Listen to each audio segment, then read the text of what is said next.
Hello. It's just amusing from me, and I suppose amusing myself during a very dark, dreary English day, listening to the wind and the rain. Feeling pretty content today, and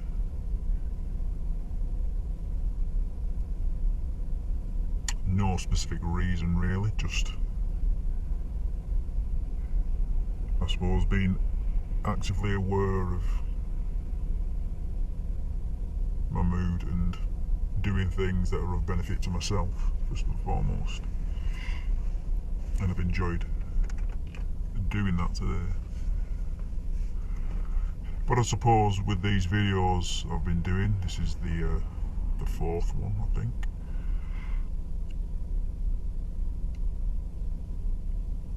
Really just seeing where they take me, and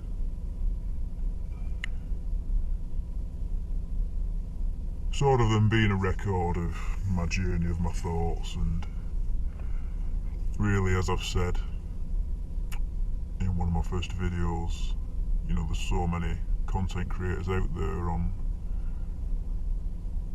MGTOW and going your own way and being red-pilled, whatever way you want to look at life as it opens up before you. So many out there more eloquent and such deep thinkers, and really produce content that can hit home, and you know, you can refer to back again and again when you need to. And how would I approach these? And yes, I think the way I've wanted to approach them is just to ramble on, as is probably clear from the first few videos I've actually put up, and hopefully they're of, you know, people find some benefit in them, and some unknowing benefit that I'll never know, and that is personal to them, as other content has been for me. But really, just as all I can do is sort of talk about things as I see them from my perspective, and really try and, as much as I can, work in some sort of maybe chronological order, and for them to be as maybe raw as they will be initially, and further down the line this is what I tell myself anyway, become a bit more polished and a bit more maybe scripted, and you know, if I've got a nailed on topic I want to talk about, and to stay on that topic and really maximise my time and your time. That's for further down the line. But I think with these initial videos, I don't know how many I'll end up doing, when, where,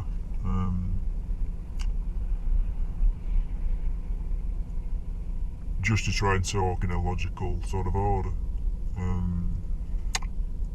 You know, obviously the introductory videos I've done, and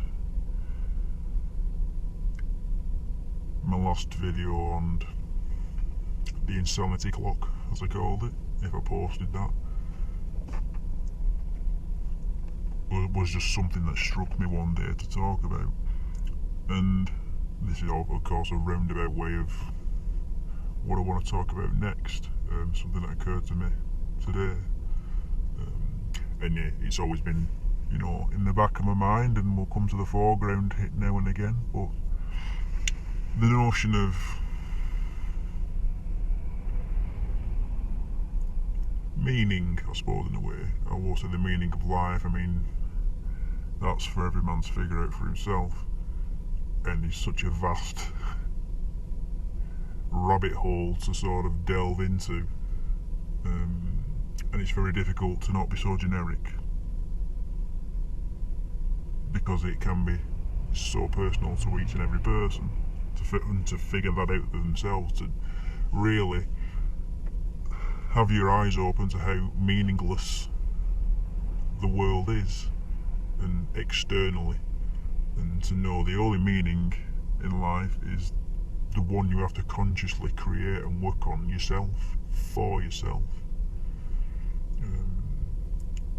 And you know, you've seen it in the news, at least in the UK news recently, about loneliness epidemics and why are so many people unhappy. And I think that this is the crux of the problem, I think, maybe, this search for external happiness and external meaning, and for someone to give it to you. You know, it's for you to sit there passively and something should just magically happen and fall out of the fucking sky that will make you happy. Again, topic for another video, that is this search for this mythical land where you're always happy. But I'll get to that to another time. But I think specifically with this, it's after, you know, whatever your own personal sort of ground zero is, whatever happens to sort of red pill you, or to suddenly spark you into life, or really, depending on the man, broke you, or sort of set you aflame, or whatever way you want to look at it. You basically what threw you into a spiral of grief, what caused you so much pain, whatever it is, relationship breakup, or something happening in your life where suddenly either a light bulb was switched on or the rug was pulled from under you. And this, again, meaning is tied into it. But really, I think it's inherent in maybe a lot of men of, again, nature versus nurture, but I think it's part of our biological makeup to want to, you know, be a protector, be a provider. I mean, I think I was led there by, again, a video by Human, but led me to a video by Paul Proteus. I think it was talking about this, of being this natural role of a man to be a protector, provider, and a lot of a worker bee. And how that is, you sort of do it blindly, and how it's exploited. And, you know, before you know it, you're broken and alone. Because that's all you've done, and you've just been sort of left on your ass, taken for a ride, and you know, left to figure it out yourself, which is all you can ever do anyway. But I suppose, you know, whatever has happened to you and sort of set you on this path of trying to find your own way, is there's still this inherent need inside to be of service somehow. Where does this, you know, natural provider role really fall into a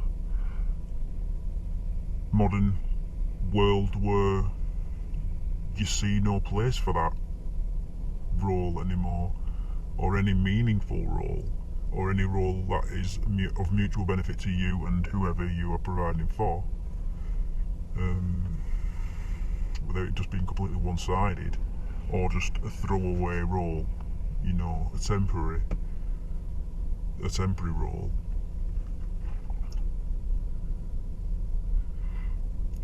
And, you know, I forget who produced the video off the top of my head now, but, you know,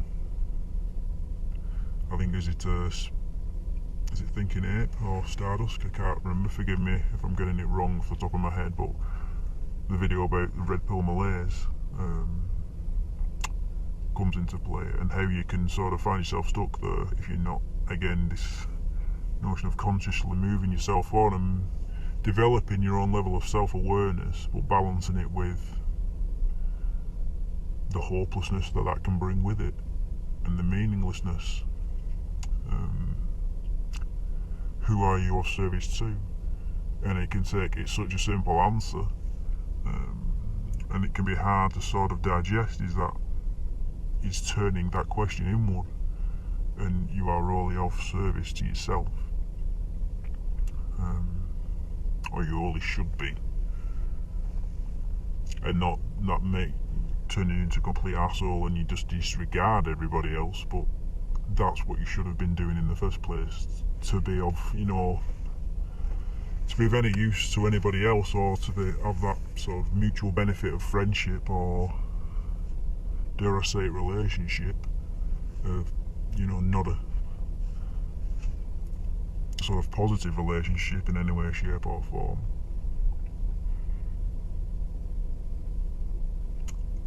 You have to come first in your life. You're not responsible for anyone else's happiness, or to create meaning for anybody else. That is their responsibility.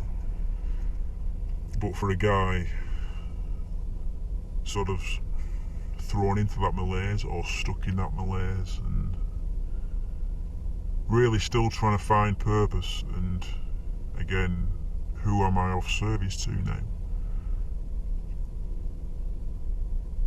is really having the strength.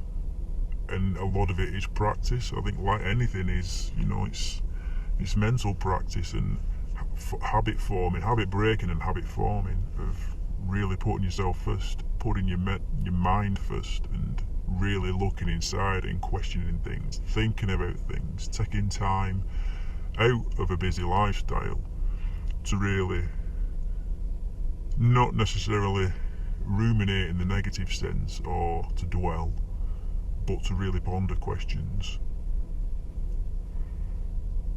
and being fully aware of,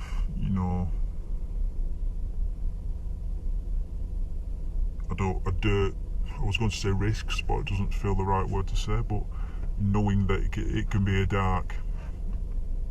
dark and scary path for each individual, knowing that is exactly why you should be doing it. I listened to a podcast a few months ago now, but it was talking about the legend of King Arthur, the Knights of the Round Table, and that he'd send every knight out, to the forest surrounding Camelot, and each man would have to pick a part of the forest to enter, to face sort of his own demons, essentially, and each knight would pick the place that looked the darkest to them, because that's where they truly find who they are, really test themselves, having confidence in themselves from their experience before, that they are strong enough to deal with whatever comes, success or failure. And failure is one of life's greatest lessons, and the wisest man, so they say, is the man who's made every mistake it's possible to make. But knowing you have to do that is exactly what you should be doing. And I'm not saying every man should be consumed by it and sort of have that fear of, well, what if I don't find my way out?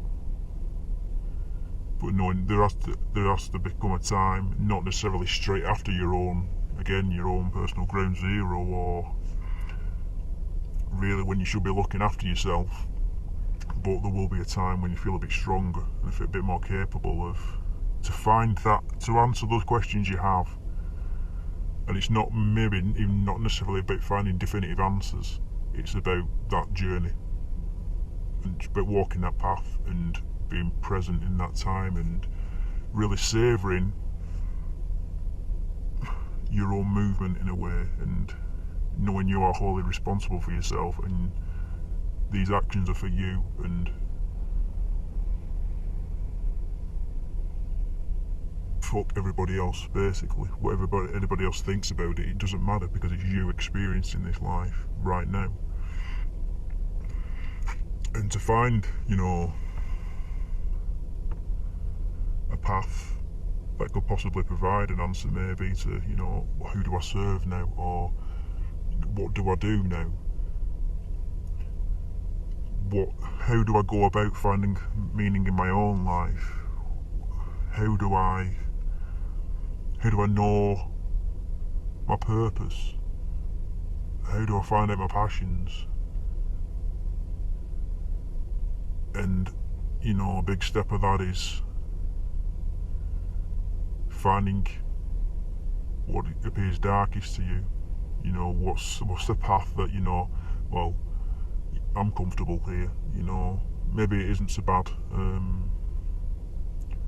Maybe I'll just stay here. Is knowing, that is exactly where you should be. That's exactly where your head should be. That's where you should throw your body into. And I wanted to do another video, and I will at some point, about a question you should really throw at yourself, or maybe more of a mentality you should throw at yourself, is fuck the comfort zone. That's pretty much a way of ensuring you'll keep backsliding, and maybe you'll fall back into texting your ex, or thinking about the good old days and these memories, and is it Coterie talking about snapshots that aren't real? And what is real is what is in front of you, and what is hard, and what will really form new habits, and well, yes, may break you, but it won't destroy you. I can guarantee that. And yeah, it won't be hours, it won't be days, it won't be weeks, it might not be in months. But you'll get to a point where you're self-aware, and you'll reflect, and you'll think, fuck, I'm glad I did that. I feel so much stronger for it. And maybe it's not even about that. It's about, yeah, I've done that, now what's the next test? How can I test myself now?